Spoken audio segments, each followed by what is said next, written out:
it. I'm Shailene Woodley. I'm Theo James, and we are... In the movie Divergent. Check it out. It comes out March 21st. Bam. See it. Be there or be square. Oh, or be triangle, whatever. In Divergent, of course, you get to climb the Ferris wheel at Navy Pier. Should that be offered to tourists? And what else in Chicago do you want to climb? It should be offered to tourists, actually. No, it should not. We're in America.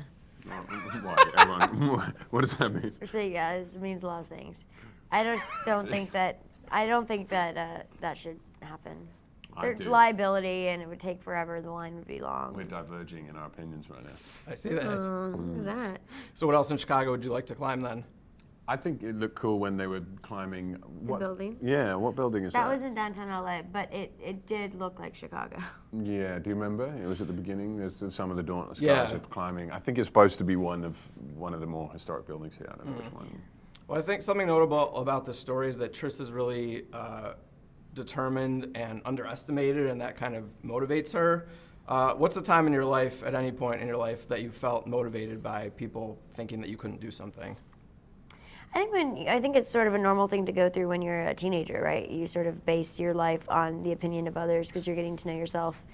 But I'd like to think that as adults, we get motivated by our own Decisions. And also it's good in a way, you know, everyone has to come up against challenges, and that's what really helps you push through. If things fuels the fire. Yeah. Has there been a time you remember when you really felt like someone was saying like they didn't believe in you and that pushed you forward?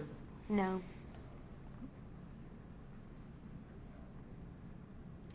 What? I'm kidding. No, I was just Do being you? weird. I was just staring at you. Do you? I'm trying to think, like, if It's there's a hard really one, any... I have to say. It's a hard one without spilling my innermost soul. But yeah, I mean, there has been times, definitely. I think that's part of kind of growing up in a way and learning, you know, from your mistakes and how you're going to kind of go forward from it. But in terms of specifics, I keep it locked down, brother. Yeah. I'm sure a lot of people are talking about like what your fear landscape would be like or fears that you have. Is there a recurring nightmare that you ever had at any point in your life where that seemed like something was popping up in your mind? Yeah, T-Rexes. T-Rexes? Yeah, Jurassic Park screwed me up as a child. That recurring nightmare is constantly of a giant T-Rex eyeball in my window as a kid. That's Oh, all yeah. that happened in the dream? It was just looking at you? Like, I slept on my parents' floor for maybe 3 years because of Jurassic Park. Fuck. Yeah, it screwed with me. I don't know if it was a nightmare, but I had a reoccurring dream for years that I could breathe underwater. It's kind of cool dream. Whoa, Yeah, that's I sexy. had it Try and all do the that. time, yeah. I may die. Theo the Merman. Yeah. So you don't have nightmares, you just dream about things that would be awesome if you could do? In terms of, I don't think I've ever had a reoccurring nightmare. He's You? like a cup half full sort of dude, you know? Have you had a reoccurring nightmare? Falling off a roller coaster and losing my teeth. Losing your teeth? What, Falling being off a smacked rolling out, coaster is or what? terrifying. Yeah, that would really suck, wouldn't it? Yeah, you'd probably die. I think so. How would you lose your teeth? You just like put your hand in your mouth and they're all And they're gone. gone. You never had that? I feel like that's a common one. Never. Never had that. I remember I was playing basketball once, and the guy, I watched someone trip, and he forgot to put his hands out. He hit his front teeth on the gym floor. I was like, "Kung." How do you forget to put your hands out? He had one. That's a good question. He got It's tripped. like instinct. Yeah, tell me about it. That's what we asked when he put his head up, and we were like, "Go!" Anyway. He had a few too many that day. I think the second you guys are on screen together, the electricity is obvious. Shailene, you talked about Theo having that plain old testosterone factor. How much did you feel like you had to dial that down, or you guys had to make sure that the connection wasn't too intense? Luckily for us, we sort of filmed in sequence, so our chemistry just sort of kept building as it went on because we got to know each other as people, and we got to sort of begin to trust one another on a personal level, which lent to the characters. We sort of scored with that. Yeah, that was really lucky in a way because it did kind of mirror the journey that they take in many ways as characters.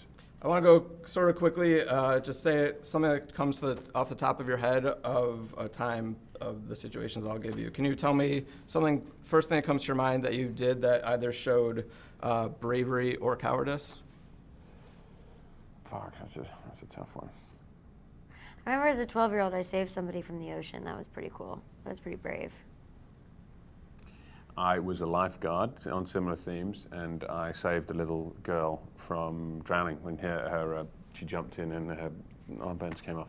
The funniest thing was I was Pants like, came off, so you were like, "Oh, I'm gonna go help her." armbands came off, and but I always remember because I was like, yeah, blew my whistle and jumped in, and Hollywood style, and just belly dive. flopped. But, How about honesty or dishonesty? Honesty.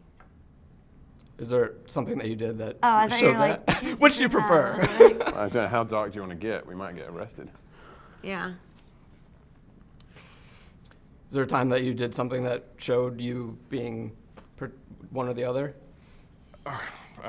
Jesus. I don't know, brother. I don't know if I can. Yeah, it's a Sorry, sort of man. personal one, maybe. Yeah. How about selfless or selfishness? Selfish. When I was like 5 years old, I stole a little red ball from a toy store, and my mom made me return it. That's pretty selfish. Yeah. Do you have one, Theo? What's selfish? He ate the last cookie once, I'm sure, off a platter. I went shopping to the supermarket once, and I put everything in a trolley, and I was like in a daydream, and I just found myself at the car with all the shopping, but not in bags, and I hadn't paid for it, and I was like, oh shit, I should go inside. How old were you? It was like a few months ago. Yeah, I was like, yesterday. How about intelligence or foolishness? Intelligence.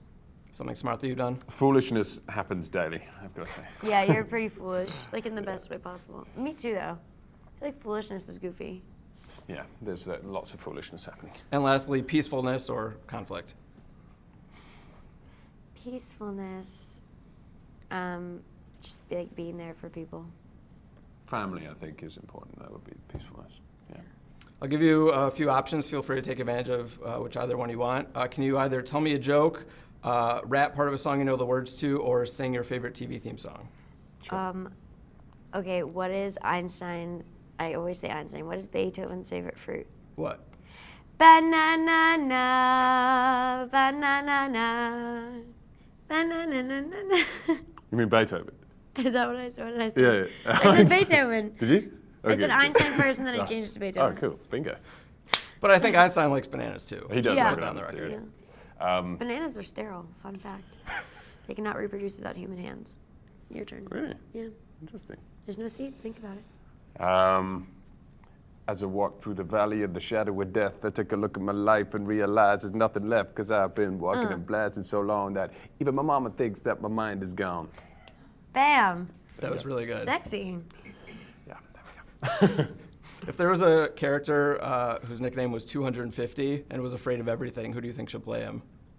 200. I like the idea of that. Yeah, just like a petrified guy. Yeah, it's like, oh my God, 250's coming. He's like some sniveling gimp.